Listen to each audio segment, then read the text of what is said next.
ಅಂದರೆ ಕನ್ನಡ ಸಿನಿಮಾ ರಂಗದಲ್ಲಿ ಸಾಕಷ್ಟು ದೊಡ್ಡ ಮಟ್ಟಿಗೆ ಹೆಸರು ಮಾಡಿದಂಥ ಅತಿ ದೊಡ್ಡ ನಾಯಕ ನಟ ಅಂತಲೇ ಹೇಳ್ಬೋದು.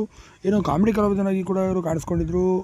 ಸುಮಾರು 300 ಅಧಿಕ ಸಿನಿಮಾಗಳಲ್ಲಿ ಕಾಣಿಸ್ಕೊಂಡಿದ್ದಂಥ ಈ ನಟ 90, 95, 2000 ಸಾಕಷ್ಟು ಬೇಡಿಕೆ ಇಳಿದಂಥ ಅತಿ ದೊಡ್ಡ ಕಲಾವಿದ ಅಂತ ಹೇಳ್ಬೋದು.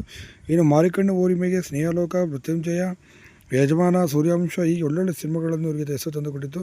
ತೀವ್ರದ ಹೃದಯಘಾತವಾಗಿ ಇಂದು ಮುಂಜಾನೆ 3:30 ಸುಮಾರು ಕೊನೆ ಸೆಳೆದಿದ್ದಾರೆ. ಇವರು ಯಾರೂ ಅಲ್ಲ, ಮೈಕಲ್ ಮಧು ಅವರು. ಇನ್ನು ಮೈಕಲ್ ಮಧು ಅವರು ಚಿತ್ರರಂಗದ ತಮ್ಮದೇ ರೀತಿಯಲ್ಲಿ ಛಾಪನ್ನು ಕೂಡ ಮೂಡಿಸಿದಂಥವ್ರು ಅಂತ ಹೇಳ್ಬೋದು. ಇನ್ನು ರವಿಚಂದ್ರನ ಸಿನಿಮಾದಲ್ಲಿ ಪ್ರೀಸೋ ತಪ್ಪೇನಿಲ್ಲ, ಈ ಎಲ್ಲ ಸಿನಿಮಾಗಳು ಕೂಡ ಅವರು ಕಾಣಿಸ್ಕೊಂಡಿದ್ದರು. ಸೊ ಇತ್ತೀಚೆಗೆ ಅವಕಾಶಗಳ ಕೊರತೆ ಉಂಟಾಗಿ ಪಾಪ ತುಂಬಾ ಮನೆಯಲ್ಲಿದ್ದು ಖಿನ್ನತೆಗೆ ಕೂಡ ಒಳಗಾಗಿದೆ ಅಂತ ಹೇಳಲಾಗುತ್ತೆ.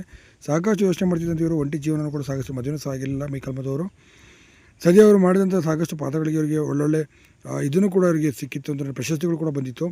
ಅದು ಇವ್ರನ್ನ ಒಳ್ಳೆ ರೆಕಗ್ನೈಸ್ ಕೂಡ ಆಗಿತ್ತು. ಆದರೆ ಇತ್ತೀಚೆಗೆ ಅವಕಾಶಗಳ ಕೊರತೆ ಉಂಟಾಗಿ ಸಾಕಷ್ಟು ನೊಂದೋಗಿದ್ದರು ಮತ್ತು ಸಾಲಗಳಿಂದ ಕೂಡ ಬಳಲ್ತಿದ್ರು ಅಂತ ಹೇಳಾಗುತ್ತೆ.